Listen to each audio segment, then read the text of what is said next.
Hey guys, welcome back to the channel. Today we're going to be messing with a module that me up to this point I personally have not had to mess with, and it has to do with I think it's a 13 Mercedes S550, and it's transmission related. It particularly with the shifter module, not the actual, I guess, transmission control module. That one is in the, it's on the valve body inside transmission. The shifter module is bolted to the side of the transmission, and it's what makes the gear selection and so on and so forth. So if you replace it with a used unit or a different one that's not the original one, you're going to have to do some cloning work. And from what I understand, the process is basically you read the information from the original one, and then in order to be able to transfer over to the new used one or secondhand one, there has to be a process of virginizing, basically clearing the used one to be able to accept the information from the original one. So that's what I'm going to try to attempt to do. Again, it's my first go around with this. So kind of just bear with me and let's see what we can make happen. The one other thing is I've got, obviously it looks like the Autel unit is capable of performing this job, but also I looked into the new OBD Star that I just received, and supposedly it has the capability also in there to be able to read the what's called the ISM module. So I'm at a crossroads as to which basically tooling I will try to use. But with that, let's try to get started with one of them and see what we can read. Now this is all from a separate shop. He called me, asked me if this is a procedure I can do. And so I told him that yes, it's something I can do. Now the procedure was that the customer brought this vehicle to them saying that the module was bad, had already purchased this replacement unit, and asked them to install it and try to get it going. So my friend did do that, and since the information is not transferred over, the vehicle won't go into any other gear. It's just stuck in park.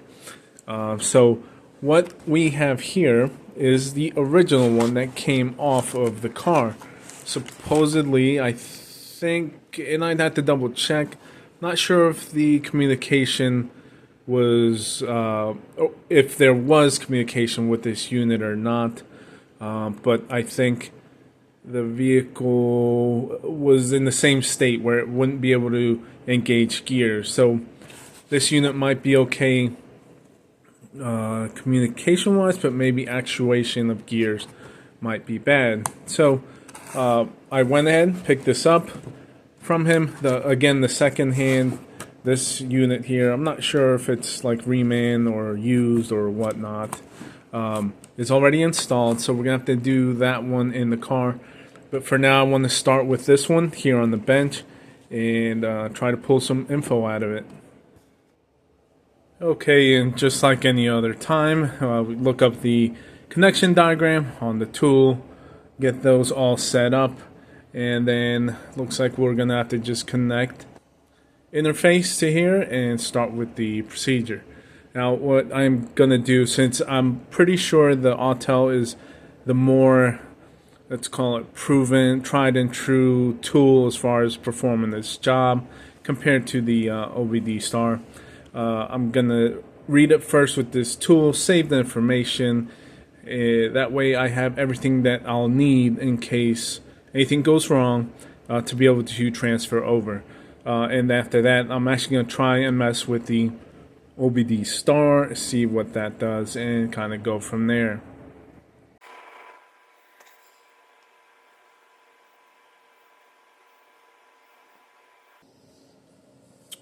Okay, so we clearly have read some sort of information out of the ISM. which tells us that it's not fully completely dead. It's communicated, at least with the tool for now, and we've got some information there to look at. Now, as far as what I understand with the Mercedes, a thing to look at is this what's called personalized and activated. Those two, I guess, categories. If it says yes, it means that it's, let's call it kind of locked or married or programmed or whatnot to a vehicle already. And that's what, when doing the, like the renew or virginize or whatever you want to call it, it'll turn those into a no. It'll list them as no. Now, so here we can tell that we've got some key information, which that's the whole part of a big part of all this is that this ISM, the transmission, actual transmission control module in the valve body, the engine computer, I think the ignition module, stuff like that, all those will have immobilizer information in them. That's what basically is what we're trying to work with and get it all happy with the vehicle. So that's why we are showing key information here in this module, which is the shifter module. Now, the one other thing that's a little bit concerning is that normally you'll be able to pull up VIN number, serial number, along with these other sections that we have here, and we do not have that. I'm not too sure right now about that, but I'm gonna try to at least save this information right now. Whether it's going to be useful or not, not sure, since the VIN number hasn't pulled up with it.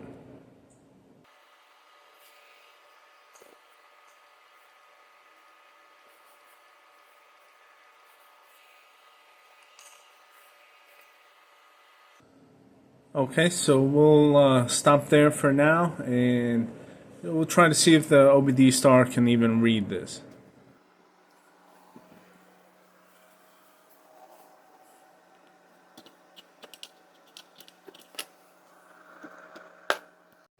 Okay, so I've got the OBD Star, made my corresponding connections, and then let's see what this can do, if anything.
Well, that's a little bit disappointing here.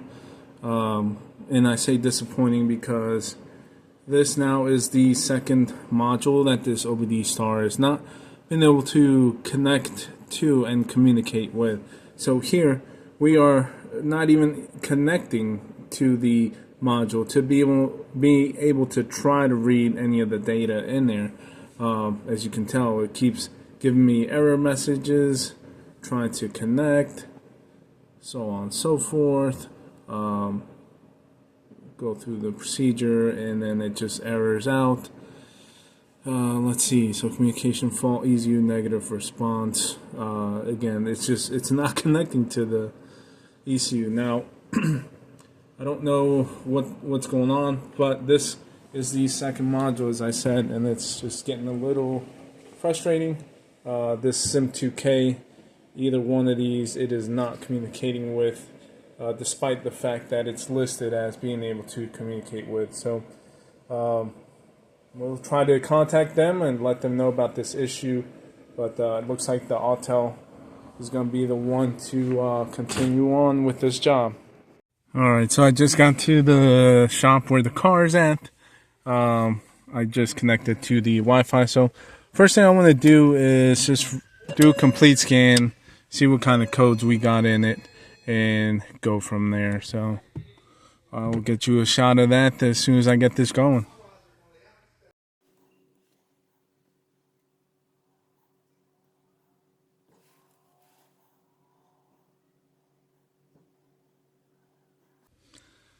And just for a heads up, there is the VIN number. So yeah, we'll like I said, we'll see what we read out of this.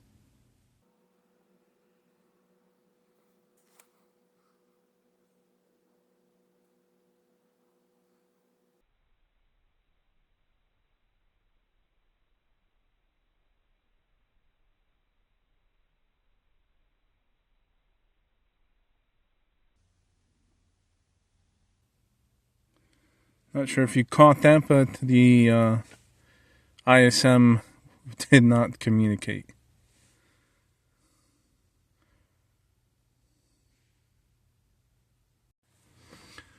Alright, so we're all done. Let's take a look at the report.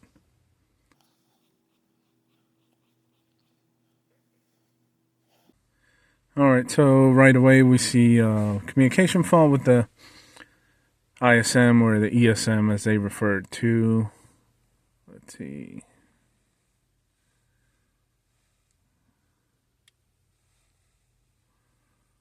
Message. So we're getting no comm issues from the ISM. A lot of them are pointing the same thing now. Because I haven't been too familiar with these, I don't know if when they're not adapted, let's call it, to this car, if they're going to be a no comm situation, even though they could possibly be okay and operational. So with that, I am going to go ahead with the procedure of erasing that one, kind of virginizing it, and then writing the info into it. See if we bring it back up.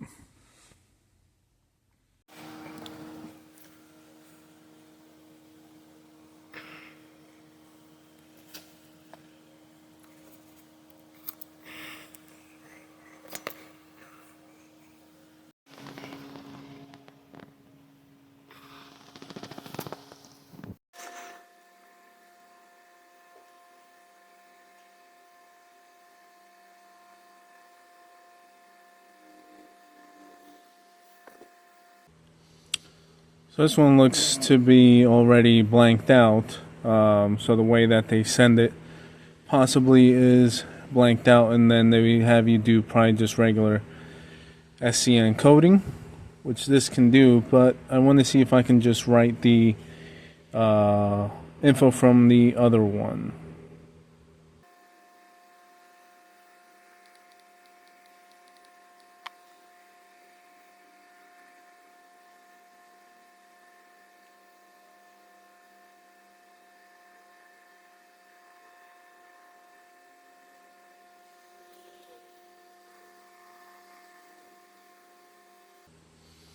Alright, so supposedly we've written it. If we want to try to confirm, let's reread it, and that portion that said no, those two portions should have switched now to yes once we read the info that's in there now. Meaning, if it was written correctly, okay. So the personalized changed to yes. This activation still no, but I'm pretty sure we can do that here with the tool. So that's a good sign. Looks like we did write it. Do you want to save? No, because we have that already. Right there. So let's hit activate.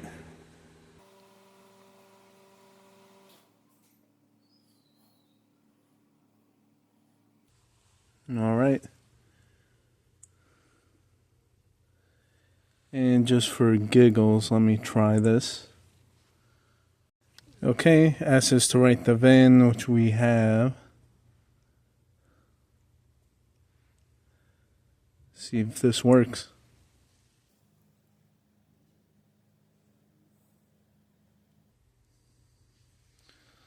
Alright, so I've run into this before on Mercedes where the option is there but it won't write it. Let's reread to see if that activation portion changed.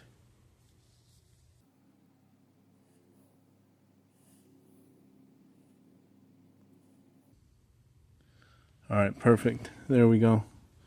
So yes. Alright. Let's see if we can communicate with this with the scanner. If so, let's see. We'll try to run some kind of calibrations possibly if we need to, and see if this works and gets into gear.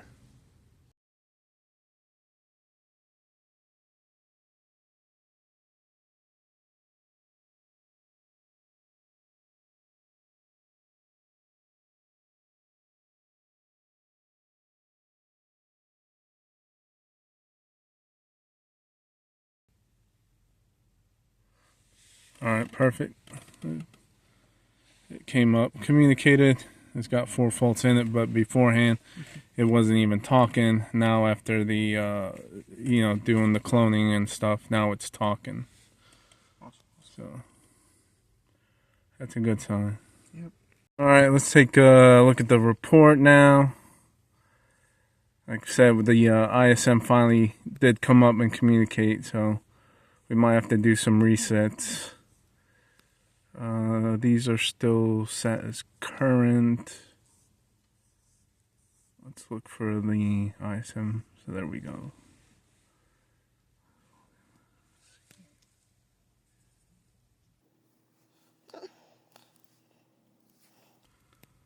Try and erase everything first and then go from there. Okay guys, so I ended up finishing that one up off camera. We tried to clear the codes. The codes were still there. The other modules, other than the shifter module, the ISM, the other modules were basically just reporting that they could not see the ISM, and like it was missing, dead, not talking. With that off camera, I ended up talking to the owner of the shop, and I kind of got a little bit of the background of what was going on. So basically, the owner of the vehicle came to him, asked him to basically just install that, get it, programmed or whatever, and get it going because a different shop or not sure if dealer or whoever had told him that was the problem. Now, seeing the trouble codes that came up after we got the ISM online talking and communicating with the scanner, at least seeing those codes that other modules are tattletaling as if the ISM is not talking, I can definitely see and be misled possibly as to the ISM being faulty. So I'm assuming that's basically kind of what happened. I'm wondering if the other module, the original one, was basically doing the same thing that this one is doing now, which is kind of communicating with the scanner, but not with the other modules. And so we're left in basically, I'm assuming, the same boat. But as far as for what the owner of the shop and what I was asked to do, both were just asked to get that module up and going and hoping that it would take care of the problem. So we clearly did what we were asked to do. We got it up and talking, but there's still that issue of where the vehicle's not starting, not shifting, and so on and so forth. So for now, with that, especially being at another shop, that's where I definitely am going to stop with that car because I was just asked to basically kind of clone the module. So that again was my first experience with getting one of those ISMs working on a Mercedes. If you guys have one, that's pretty much the work that's involved. And it looks like the Autel is able to get that job performed. Just a small side note, I'll try to reach out some way, somehow to OBD Star, let them know about the couple modules that's having issues with. So I guess that's a wrap for this one. We successfully were able to do what we were asked to do, and we just leave it at that. So thank you for watching. Again, hope you learned something, and then we'll just move on to the next one.